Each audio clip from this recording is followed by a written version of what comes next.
in the conventional space. When we talked about a fire control system, it talked about certain aspects in the conventional space. When I say conventional space, the space before AI era. Every word today has taken a kind of leap change in the modern warfare. It is not about the platforms anymore, and it is not about what you have alone. What decides the warfare today is your decision velocity and the speed of decision making and your decision environment. All that we speak about combat strategies is about three things.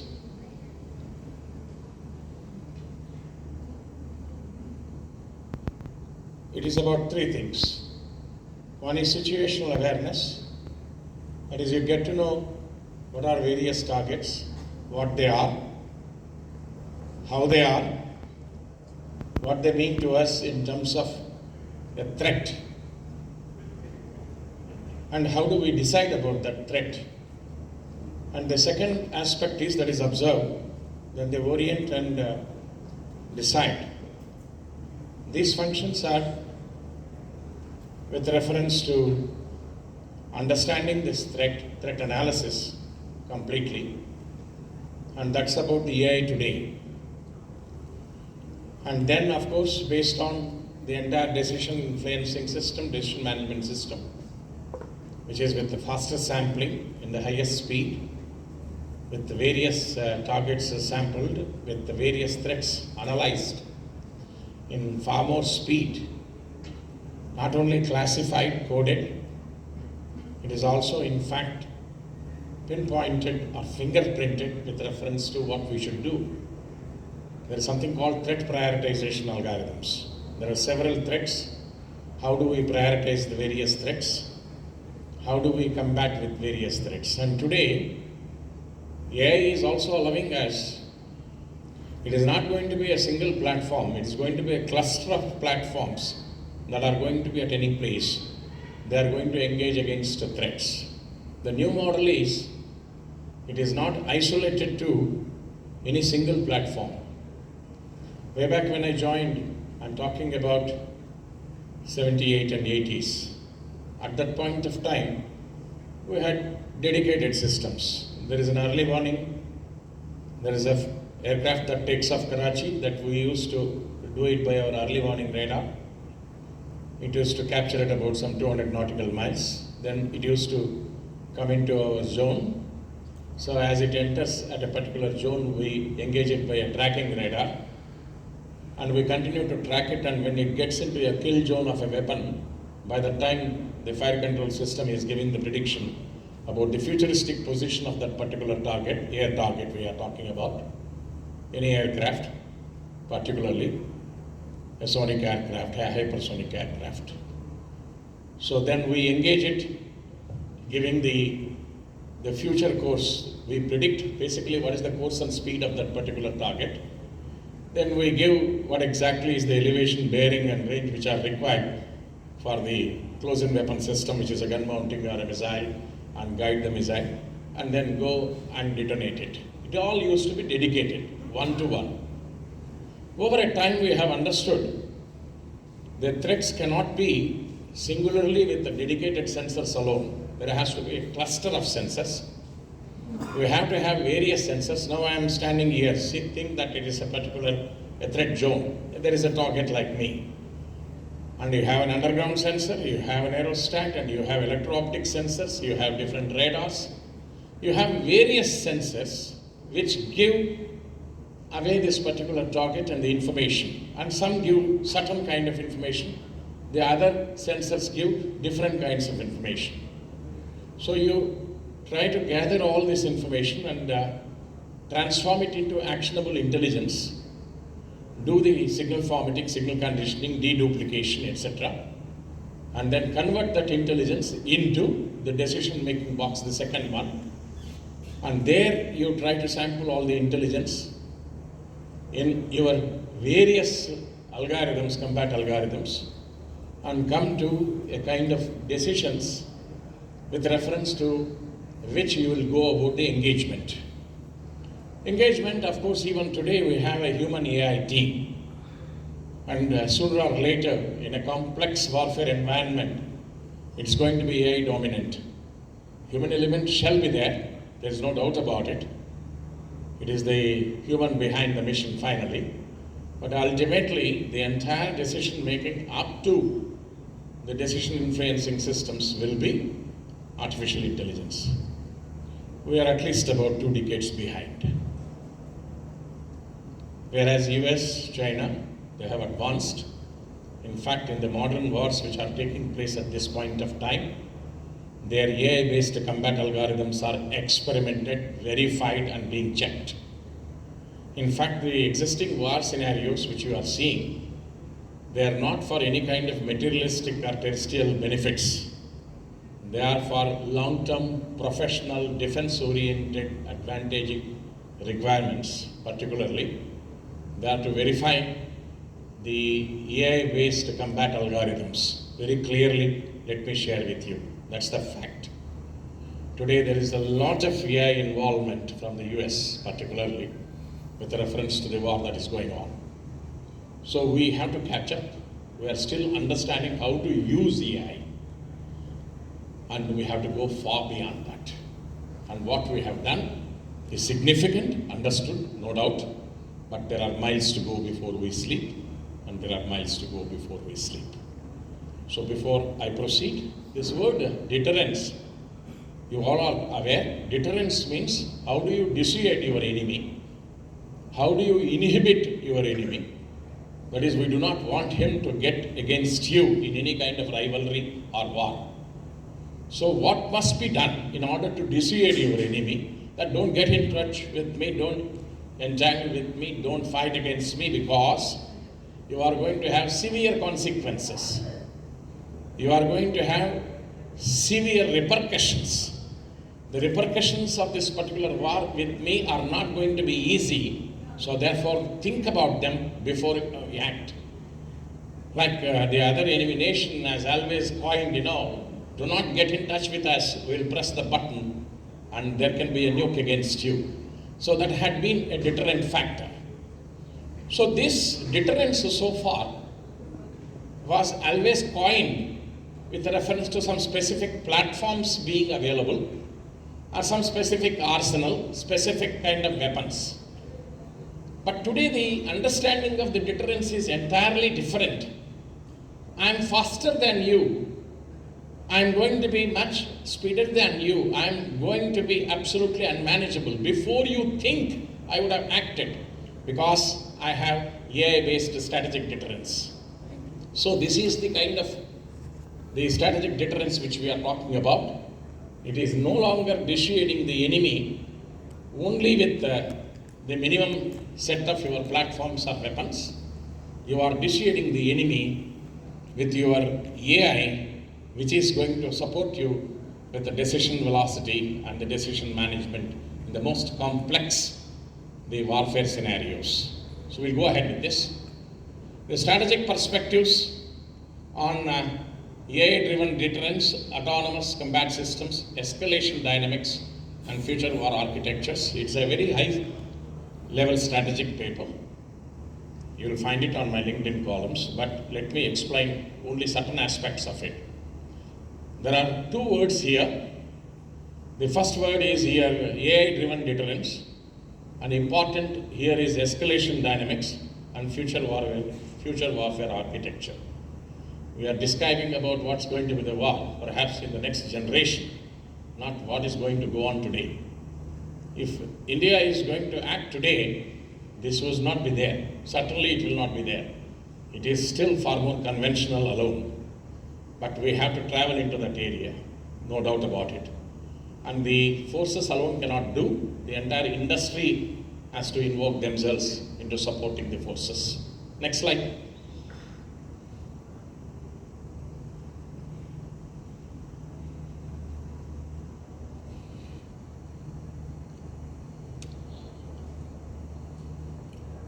Next slide.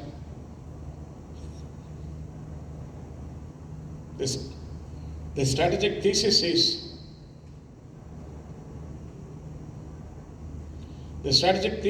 that future strategic deterrence will increasingly depend upon information dominance, AI-assisted operational cognition, multi-domain integration, decision superiority, cyber resilience, and sovereign intelligent warfare ecosystems.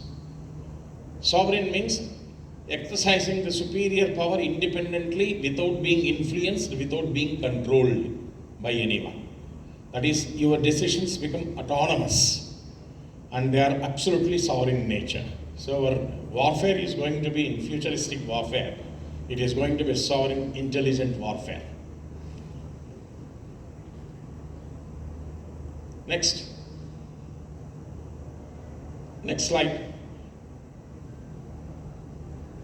The shift is going to be from force-centric deterrence, which I told you just now. That is, I have a nuke with me. If you act funny with me, I'm going to press and there is going to be a nuclear attack. That's the deterrence that has been. So holding the nukes have always been with reference to the factor of deterrence. So that is a platform-centric deterrence. And now that is going to shape into information dominance and intelligent deterrence ecosystems. So that is what it is, with reference to particularly AI transforming command responsiveness and ISR integration and operational cognition. Let me explain this particular slide to you. This is the strategic deterrence I am talking about, where we are going to have AI-enabled deterrence. The deterrence is no longer about the power to destroy or about the capability to understand, decide, and act. It is going to be various factors: intelligent, adaptive, integrated, resilient, and sovereign. So what are the various factors which are driving this transformation? AI-based autonomy, information dominance, multi-domain integration, decision velocity, technological superiority, resilience and survivability, escalation dynamics, which is very important. So, and strategic capability, which we are talking about. There are various domains here, whether it is an underwater domain or the space domain, cyber domain, air domain, and the maritime domain, just now my friend was mentioning to you, electromagnetic and cognitive domains. In all this, what is that we are going to have the various very deterrence equations. One is going to be AI autonomy, the speed and agility which we are talking about. The speed that was never foreseen. We were talking about at some point of time the display updation at 1 second. The processor speed, we were talking about some 500 microseconds. Then 500 milliseconds, sorry. Then it got into some 500 microseconds when I traveled into 90s with reference to the electronic warfare systems. And today it is unimaginable. And we had bulky 19-inch racks everywhere. They all have come onto the SOCs today. Today the hardware is of absolutely very minimal. We are talking about empowering this particular hardware, which is of minimal size, with high professional AI-based combat algorithms. So we are talking about information superiority, multi-domain integration. This is not going to be a single domain. This is going to be multi-domain. It's going to be a cluster of domains. You will have various domains. When we talk about the workforce earlier, it used to be one ship or one submarine or one aircraft. The future is not going to be of that kind of a thing with reference to combat scenarios. It is going to be a cluster of forces working in integrated domain, because they'll have individual information and intelligence dominance. That is going to be the case. And strategic, and that is basically credibility and escalation control. All this is going to matter with reference to ensuring that the deterrence is not platform-centric. It is going to be very strategic, AI-based centric. In this, the core operational pillars are going to be, I'm going to leave out, because there are a number of lessons which have been learned. It is not that what kind of missile you have, whether it is BrahMos or whether it is some other kind of missiles. We have got intercontinental missiles, 2,500 kilometers, 3,000 kilometers. We are talking about, so that is not the case today. How powerful are you is not decided about only your weapon and the characteristics of your weapon. And I think this fan warfare which was used by the Iran has disproved a lot of factors. So the potency is seen not in terms of your weapon alone. Potency is seen in terms of your configuration approach. So that is what it is. And particularly cyber and space enabled. And there are many US models, and which I will be writing on my various papers, which you can see, and which have been actually used in the present combat that is going on. And they are all mind-boggling. And they are not the kind of warfare which we thought about even 1.5 decades ago or 2 decades ago. Today it's going to be entirely different. So what are the pillars? We are going to have a number of autonomous systems. We're not going to have too much of people intervention. And we are going to have autonomous systems. We are going to have intelligence and surveillance and reconnaissance, ISR, which is supposed to be C6 I3 star architectures. C6 is, first of all, computing, communication, command, control. These are four C's. We used to call command and control C2, but there are 4 C's here. Most important is the combat, and the next is the cyber. The cyber resilience is very important in the C6 architecture. When we say I3, not only the information, but it is the intelligence and the interoperability. That means the ability to work with various other cluster of weapons and sensors. That interoperability is going to be the coin for the AI in actually the field point of view. AI is going to be with reference to the thought point of view. The operational point of view is going to be the interoperability.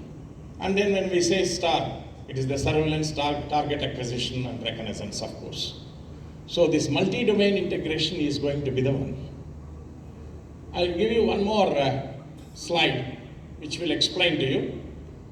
There is a land domain, there is a maritime domain, there is a air domain, there is a space domain, it's a cyber domain, and it's another cognitive domain. All these domains are going to be in an integrated way in the warfare. The warfare is not going to be isolated across only one land border or one sea border. And then we are talking about AI-enabled command and control, autonomous combat systems, SWAM systems. SWAM systems invariably mean the various UAVs, and in the underwater, what you talked about, the AUVs, there is no doubt about it. The very first project of AUV with the NSTL in those days, I was involved. In 2006, we are talking about 2005, 2006. So from then to now today, the AUV configuration has changed. You'll be surprised that there are thousands of AUVs which are there underwater, somewhere little far off our own coastal areas, and which don't belong to us. So there is a nation that has advanced itself into phenomenal kind of technological capability underwater. That's a fact. We're 2 decades behind, minimum. So we are talking about, these are the various domains, and autonomous combat systems, FAM systems, intelligent ISR prediction. And if you see, these are all the ones which are going to go. Intelligence is going to be the new power. Integration is going to be the new strength. Deterrence is going to be new stability. So everything is going to be AI. If you see the boxes, what are AI strategic deterrence factors which are affecting the word called strategic deterrence. One is the decision velocity, information dominance, operational adaptability. That is with reference to any kind of contingency. What happened earlier, I want to explain to you. As a combat programmer, when you make your plans in the war rooms or the maritime operations rooms, you are programmed to on specific scenarios. If this happens, we will have this kind of an engagement plan. If this happens, we will have this kind of tactical plan. So the tactics used to be human specific, number one, experience based, and some kind of I will tell you will do it kind of a thing, from the generals to the men, and also of course from the senior lot. So therefore, there used to be certain specific programmed tactical approaches at that point of time. I'm talking about the wars which we had, or the wars which they were fought like Falklands War, etc. And even the Korean War, when I'm talking about. In those days, their tactics were specific. It is not the case anymore. We are going to have an operational adaptability with reference to the different tactical programming taken care of by the AI with reference to the phenomenal combat scenarios with the various variations. Because what we are doing is also going to happen in real time the other side. So therefore, it is going to happen with reference to the tactical programming in variant areas, in variant combat settings and scenarios. So it's a multi-domain integration. And escalation dynamics, I will go to the straight away. What happened? Next slide, straight away. Yes. I'll give you this. One is the signal detection, interpretation, assessment, decision, response, and counter response. What is escalation? If this is not going to happen, what should I do? How do I go about consulting? What is the next step that I should do? What is the next step I should do? This echelon of decision making, the decision making levels and the adaptability levels with reference to the combat scenarios, that is also going to be taken away by the mission speed warfare. And that is going to be the escalation dynamics which we are talking about. So what does it do? It explains the decision cycles are going to be very compressed. Information collection, which used to be in hours, has become seconds now. And the various data fusion, which used to take hours and all, now it is absolutely in microseconds and milliseconds. The threat assessment is very fast now, and that is in seconds. And decision making is in seconds. And action execution is also in seconds and microseconds. I still remember there was one electronic warfare system that we were designing. So the file went on a joint program of the Navy and DRDO, etc. The file went to Rajiv Gandhi in those days. I'm memorizing him. A very shrewd, not only a politician, a great scientific man, because he himself was a pilot. So he asked one question. What is the reaction time? What is the reaction time? He put on the file. What is the meaning of the reaction time? From the time electromagnetic radiation is incident on the antenna, and from the time it goes through the process of receiver channels and the processor channels, there is a handshake to the display processor. On the display you get the track. From the time you have the radiation to the time you get a track on the display, what is the reaction time in the chain? That's what he asked. Somebody told him that the display updation time is 1 second. He has written that God bless this nation. He has written God bless. That 1 second means it's too much. You cannot have 1 second kind of a response time in the battle dynamics. So if you are going to have in a decision cycle which is going to be nanoseconds and terraseconds, then you cannot handle it. It has to be handled by a mission warfare and escalation dynamics involving the AI. So I will skip this. So we are talking about national security. The national security is going to be by the intelligent warfare consisting of certain aspects, but you will find them in this particular, you will find them in this, this is the intelligent warfare we are talking about. We are talking about AI sovereignty, I defined already. We are going to have entirely industrial and incubation sovereignty, that is, we are going to have a number of forms, it's not going to be done one by one company. Technological sovereignty, operational resilience, and data and cyber sovereignty, which we are talking about. These are the things which are going to capture the future of our intelligent warfare. AI-driven C4ISR, I mentioned to you what is C4I already. Communication, command, control, and computing. And with reference to that, there are two more C's, combat and cyber. I is basically the intelligence and surveillance and reconnaissance. the autonomous naval warfare, and space-based AI surveillance, swarm collaborative autonomous system, cyber. So if you are seeing all the domains are going to talk together, work together, integrate together. It is all about integration of multi-domain. When we say AI-based warfare, it is nothing but an integrated multi-domain warfare with the highest decision velocity and computing combat algorithms. That's all about the AI sovereignty. The last slide. So the future of the strategic power, increasingly, it will belong to not merely nations possessing advanced technologies. It is not about only you are having advanced technologies, but to those capable of integrating intelligence, resilience, strategic wisdom, and sovereign operational capability into adaptive deterrence ecosystems. So AI has brought in a new kind of thought process and understanding with reference to the word strategic deterrence. I close this session. Questions for this session? Next session I will continue.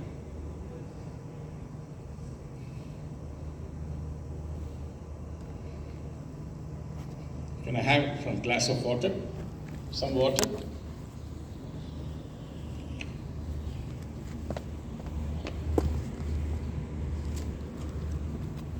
Really, I made a series for this particular conference. The first one happened to be AI-based combat effectiveness and combat architectures. The second one happened to be AI-based integrated maritime domain awareness. It's called MDA, Maritime Domain Awareness. That was the paper scheduled for the yesterday afternoon, couldn't be done, but you can always read it. The third one happened to be AI-based strategic deterrence. The fourth one is going to be AI-based. We are talking about future naval surveillance ecosystems and how it is going to be an integrated maritime surveillance architecture, which my friend just now explained. And I'm going to take one step above that so that you will appreciate what is integrated maritime and architecture, surveillance architecture. So we are talking about battle superiority. So when we talk about maritime, it is not about only the trade and merchandise. We have got lots of things to do with the oceans. The great people have said, the one who conquers the oceans will conquer the world, will conquer the entire world. The greatest expeditions and the greatest battles were fought only across the seas and oceans. So it is the oceanic wealth that is still a mystery to all the mankind. There is so much. You will not believe there are phenomenal amount of minerals which are there, including the gold and gold granules. We are not in a position to make use of them. So it's going to be, oceanic work is going to be the major challenging work. And the underwater battle space is going to be the most threatening one in future. So we are going to talk about a couple of things there. So that is the topic. The thesis of the topic is the future naval superiority will depend on persistent ISR dominance, integrated maritime cognition, underwater operational awareness, multi-domain naval coordination, and sovereign intelligence surveillance ecosystems. I'm using this word sovereign in the warfare systems. I want this to go on, and that must be the topic to be debated and understood by all. Because whenever the designers sit on the table, they must understand what this decision sovereignty is, design sovereignty is. Gone are those days that we could do whatever we had. And also there is a phenomenal import, that's what he has mentioned already, and we need to work on those. So that is, the future naval superiority will basically depend on intelligence surveillance system, ecosystems. That's what we said. And we'll proceed to this. I will show you only some images and I will discuss them. There's no point in going through the phenomenal text. So the strategic shift is, we have an isolated surveillance. Surveillance is what? Basically, you are trying to do a grand observation, a recce, of the entire theater. When I do a surveillance here, it follows with first the word called recce, reconnaissance. When we have the reconnaissance, and I am now doing the surveilling, as a part of it, automatically I am doing the tracking.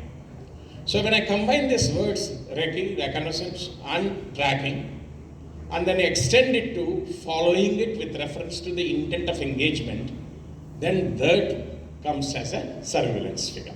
That is surveillance. So earlier what we used to do, a particular radar alone used to capture, and after capturing it is a track. After track we will decide, and then we will engage. That all used to be isolated functions. Now no more. We are going to have an integrated ISR, Intelligent Maritime Operational Awareness. What is the future naval surveillance ecosystem? Let me explain. Partly he has brought it already in his slide. This is going to be the same, and there are ships, there are aircraft carriers, there are submarines, there are underwater vehicles which we are talking about. When we talk about the ships, there are various types of ships. We have got frigates, missile frigates, destroyers, corvettes, patrol vessels, minesweepers.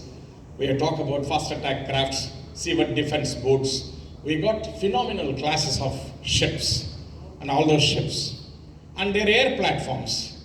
We got number of air platforms, and those air platforms, and after that underwater, 3 dimensions which we are talking about. We got UUVs, AUVs, which we are talking about of different kind of size and shape, and different kind of mission purposes, mission specific. So all those things which we are talking about, the space-based surveillance, surface-based, underwater-based, seabed acoustic sensing, persistent situational awareness, rapid threat detection, integrated sensor fusion, and the decision superiority. Each time I mention about that when I talk about AI, operations responsiveness, and maritime domain dominance. So this is the world which we are talking about, a future naval surveillance ecosystem. It is not going to be singular, it is going to be collective and integrated.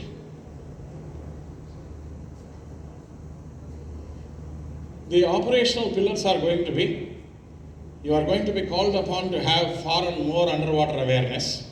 This is where I was requesting my previous speaker, Dr. Abhishek, that there is a great synergy required to dominate the underwater battle space. That is essentially required for our future warfare. Where are we? We are at some point not fully satisfactory still. There is no doubt about it. I am very current with what is happening today. I am very current with various aspects of it, so therefore we share. Sensor fusion, AI analytics, integrated naval command. So let us go to this particular image. This is an integrated ISR for maritime dominance. Here it is AI-enabled maritime cognition and decision superiority. Fundamental blocks. I'll not go into various details, because if I go into layer-wise details, there is a space layer, air layers, surface layer, underwater layer. There are so many layers. If I go into far and more details, it will take a long time. I'm cutting short, and I will explain to you the fundamental blocks.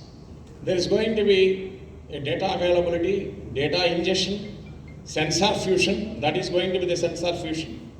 And after that, the machine learning, AI and ML, and the pattern and behavioral analytics, predictive threat, and next is the decision support and the real-time alerts. That will make the entire eco with reference to the integrated ISR. Let me give you the next one. So AI cognition, autonomous maritime systems, integrated ISR, and multi-domain naval operations are the important ones. We are talking about the predictive maritime analytics, strengthening operational anticipation capability. That is the third bullet which I am talking about, and that is going to be the most specific aspect of this entire subject. Briefly about underwater space. Underwater space, battle space awareness and anti-submarine operational ecosystem. This is what is going to be the most dominant factor in the naval superiority in future. We are talking about naval surveillance. It is not going to be anymore the surface surveillance alone, because the sea is today completely cluttered with phenomenal numbers of ships. We are talking about thousands and thousands of vessels in a kind of an area which is hardly anything. And if you talk about some 200 kilometers from the coast, and you find phenomenal shipping. In fact, there is so much that, if you are going to only look at the surveillance on the surface, it is going to be only isolated and not complete. So it is going to be completely an underwater awareness, underwater submarine operational ecosystem. When I say submarine, it is not just a manned submarine alone. It is an autonomous underwater vehicle as well. And the more and more we have autonomous underwater vehicles, the more and more we will be in a position to have a grand surveillance scenario. What are the strategic challenges? We are talking about AI. We are talking about AI dominance, AI decision superiority, AI intelligence dominance. I have been using these words. What are the risks? The risks are with reference to the cyber vulnerability. The risks are actually testing this kind of AI combat algorithms for absolutely sneak-free cases. What is a sneak? I must explain to you. We are always looking at the software. We are looking at any algorithm that what it can do. We want the software to do certain things, A, B, C, D, E. We are always looking at whether it is doing A, B, C, D, E. That is, we are looking at a kind of requirement specification. We are verifying whether the software is able to meet all that. But remember, in the process of your doing it, there are many unintended things which the software can also do. And that is going to fall with your battle speed and battle scenario. So we need to test this. This is a serious risk for us. So sneak testing the AI-based combat algorithms is not an easy thing. The standard testing practices which are there, they are not going to certainly work around. So today, the maritime operational awareness are vulnerable to cyber disruption. If you talk about the countries like China and US, in fact, they have the keys for the cyber vulnerabilities, the cyber disruption. And that's a separate subject, and I will limit myself to explain to you. It is not just enough that I did my full-time PG and I'm working in cyber security. So therefore I must tell you, lots of things which we are exploiting in our war platforms today are not cyber secure at all. You'll be disappointed. So therefore we need to graduate to ensure that they are not cyber vulnerable. So complexity is persistent strategic challenges. If you can look for some time, fine. The persistent operation, any persistence has got some kind of even equipment strain and algorithmic strain which we talk about. So then there are strategic choke points. The choke points, the Strait of Hormuz which we are seeing today. Likewise, there are so many. And these choke points are going to create a phenomenal problem with reference to the future maritime competition and deterrence. In fact, the entire learning has gone for a jump and in fact a hike when it came to understanding how to manage now the crisis across the Strait of Hormuz today. So how to go about it? And the future preparedness requires resilient sovereign naval operational systems, and India must strengthen. We have got miles to go before we sleep. We got miles to go. We have a serious disadvantage. We have got great intelligentsia. There are phenomenally wonderful people in India, but they're all individual heroes. Each one works in his own domain, stays isolated, happy and proud of his own intelligence and contributions. But that doesn't work. We have to come together, work together, integrate together. Institutions should not get compartmentalized. Institutions should synergize, harmonize, and work together. Then we will be working like US DOD or UK DOD or the way the China has done. We need to learn that particular aspect. It is not adequate, my dear friends, that you are intelligent and he is intelligent and she is wonderful and she is quite capable. We all have to work together in order to produce what is effectively required for an integrated scenario where we can use the AI effectively. That's the point. So that is the last sentence India must strengthen. So I skip this slide, I have explained already. Go to the strategic reflection. The maritime balance of power may increasingly belong to not merely nations possessing larger fleets. Don't be satisfied that I have got 150 ships, I got 15 destroyers, I got 10 nukes. Please don't be satisfied. That is not going to suffice. So it is not going to merely nations possessing larger fleets. And don't try to compare two nations today. Whoa, this nation has got this much of army, this many battalions, this many regiments, this many fleet, and these are the so many ships, and these are the number of aircrafts. He has got 25 of them fighters. I got 30 of them. Therefore, I am better than him. Not at all. Not at all. The numbers are not going to dictate your superiority. I must say this. So it is going to be capable of establishing resilient, integrated sovereign naval surveillance ecosystems across in very contested oceanic operational theaters. I want to share with you, apart from the coastal waters, that is the 12 nautical miles territorial waters which you call, from the shore to the 12 nautical miles where you can exert your sovereignty, beyond 12 nautical miles off the shore, it is called high sea. Anybody and everybody can work. And most of the contestation today, most of the issues are today beyond that territorial sovereignty. So therefore the sea belongs to everyone. So when everyone claims it, everyone comes there, and that becomes a major issue. And in this competitive, responsive world, the rivalry, enmity are the factors everybody would like to have. So survivability becomes an important matter only and only when we understand what should be the oceanic combat behavior. That must be the thought.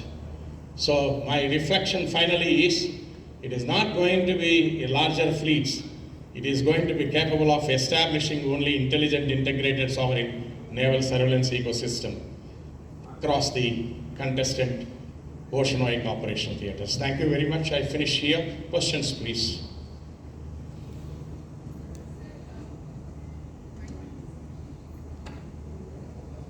Tell me, I listen. I'm very happy to. Thank you, sir. It was very informative talk.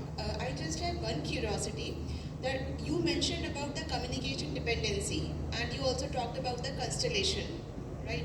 Constellation and communication dependency you talked about. So I have just one curiosity, that during wartime, how these ships are communicating with each other without compromising their locations. Yes. There are new wave communications today. Secure communications, red and black, what we talk about in the normal way, you are aware. There are many methods of communication. Most of these communications are algorithmed again, encrypted again, deeply encrypted again. So you observe normally in the case of a war scenario, a completely radio silence. I just want to share with you. The moment you switch on your HF, you are out. You have given away. So predominantly when we go into even the hostile scenarios, first of all, there is something called, before the battle starts, the precautionary stage. One is the precautionary stage. Then we do not get into any kind of an active engagement there. Then we are actually preparing ourselves. We are taking our own cautions. The next one is very important. The hostilities are very clear. The third one is the true battle that is going to happen. Right from the precautionary stage onwards, there is a total radio balance. Most of the communications happen to be with the VLF, with the submarine to shore communications. We have naval establishment which is going to do with that, and we have many kind of communications there. That is number one. We cannot use the existing HF and VHF, UHF communications. The second is going to be specific SATCOM-based communications. And that we are going to have our own independent satellites, communication satellites, which are peculiarly time-based. There is a time division multiplexing, space division multiplexing. The coordinates are originally known, and the things of higher level encryption are made. There are specific algorithmic softwares, there are packages. There is an establishment which is called WESI, Weapon Electronic Systems Engineering Establishment under MOD for the Navy. I was part of it in those days. So we made the first level communication scenario. There are some specific, combat specific algorithms encrypted, which cannot be deciphered so easily, which are under time division, space division multiplexing, and particularly we used the SATCOM based. And such SATCOM, which is not going to be intercepted at all. So we're going to do the time division, space division. In addition to that, we have got specific channels to have those communications. So the answer to you is, we observe not like in the regular environment, there is going to be a total radio silence. In the real hostilities and the battle, you will switch on only when it is extremely, in fact, if the captain switches on HF, it can lead to a court martial. I want to share with you. So you are not supposed to give away certainly your communications are completely closed. Then there are dedicated channels which are used purely with reference to the SATCOM design. That's why today we are very, very highly advanced with reference to SATCOM, no doubt about it. We are highly advanced. And next is oceanic underwater communications. So we are using SATCOM, we are using oceanic underwater communications, which are deeply, deeply different. And you know, the underwater communications are on kilohertz, basically. We are talking about 15 kilohertz, 20 kilohertz. That's all, basically, it's all sonic. And so therefore, in such kind of low frequencies, we have got a special kind of pattern recognition, encryption kind of algorithms. So truly in the battle, we'll be depending upon the VLF and we'll be depending upon the SATCOM. Thank you, sir. Just a follow-on question. Like during the wartime, this ground-based, as you already mentioned, that this will be risky to use because that will compromise the location. And how do you see the satellite? Because ISRO is developing dedicated to this Navy, which will be used or which are being used. So what are your views about the usefulness of satellites that ISRO is developing?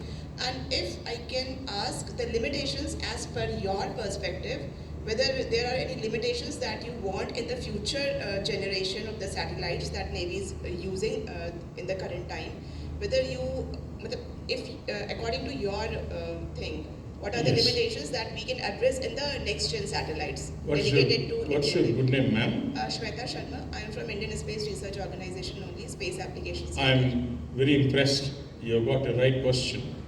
But unfortunately, this is not the audience that I would like to share deeper into that. We will have one-to-one. Sure. And I can send you a paper. I can give you a paper on what should be the trends with reference to the futuristic SATCOM, particularly in the case of the battle scenarios. I can send you a paper. Thank you so much. There is one paper already of mine. There are many papers of mine on the LinkedIn you can find. And there is one more paper which I will give it to you specifically. Anita, kindly note her name. And I will certainly forward to you the question answer what you have written. Just give me a mail call and after that I will write to you specifically. I am very happy that you asked this question. Okay? And that question is very important, specific to her. But any other general question on the subject which I talked about, AI?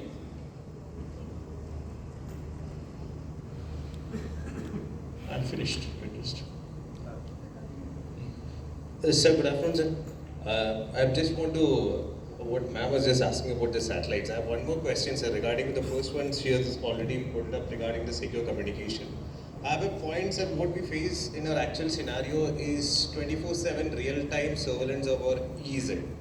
We don't have a satellite AIS and AI-based systems like the developed countries like US, Japan is already having this AIS satellite systems where you have a 24/7 monitoring of your EZ. This is like more than 200 miles or within 200 miles. Here we don't have any systems. What radars we are using, what coastal... No, they're all irrelevant for the purpose. I agree with you. What we actually require. Yeah, and I want to share with you, those who are following, at one point of time we were only doing one satellite in a year. Today we are doing 28 of them, 30 of them. In fact, we have got, the entire industry has risen. If there is one most successful organization, I want all of you to clap, that is ISRO.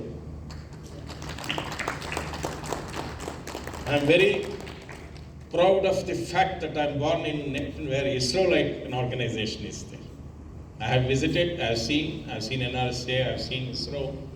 I have participated in the initial program, how to go about multi-satellite building. ISRO alone cannot do it because they do not have the entire infra and the logistics and things like that. It is not possible. What they did is excellent.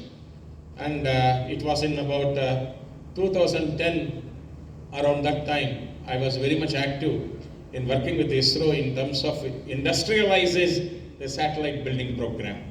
I was sitting in Taj Vivanta and I was talking to ISRO and various other people like this, and what are the factors required for the nation to get involved in satellite making.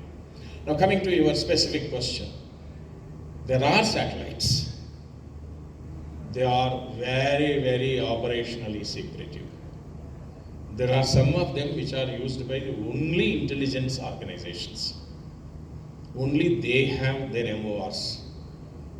We do not have our warfare theaters and our MORs and our war rooms. They do not have an access to them. But there are two organizations in this country I want to share with you. They have an access to the most specific intelligence communication which they can derive. They derive the information and intelligence across the borders, across the coastal areas, across everything. They derive. Believe me, there are some satellites which have got that kind of wonderful intelligence sensing satellites. We have them in our control. They are not known and they are not to be revealed. And that is an operational requirement of the country as such. Now, a stage will come, answer to your question of time. Navy will have its satellites, Air Force will have its own, Army will have its own, paramilitary forces will have its own. Satellite will become like a toy that everybody can enjoy the communications. And I'm sharing with you, it is going to be a satellite age. And what am I doing? I'm going to the universities and trying to set up this space communications and satellite communications incubation and research centers. I have written a paper how to set up a SATCOM incubation, research and incubation center at a university at the final year engineering students. Think of other things later. So I want the entire nation from the university level onwards to get up into that space age. That is the answer for our future, no other way. So the answer to you is, existing communication means what we have. They are necessary, but they are not going to help at the peak of the battle. And they are going to be different entirely. Battle side communications is a new topic altogether. And there will be a different kind of an exercise how the battle commanders are going to talk to the decision makers and the tacticians at the end. There is an integrated warfare room, you are aware, of the Union of India, you know it. So how they have the communications is entirely different. Okay? But I will come back to you on this again, we can talk. Next.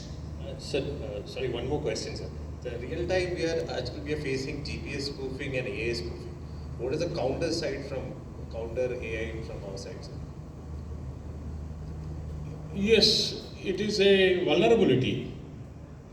We have to plug in the vulnerability with different mechanics. It's a problem of the algorithmic vulnerability with reference to it. We have to look about it. What are the ways? We have to mask. We have to increase the speed, the data flow, data encryption, speed. These are the ones which have to be adopted. Both of us will be in touch. I like your questions. And more, because the audience will not be focused at you and me asking this specific domain-based question. I'm sure I will certainly give you all the intelligence you're looking for. Wonderful friends. I was actually looking for both of you, actually. And I was telling everyone. So closing remarks now? What do you say? No. Okay. So, are you all convinced about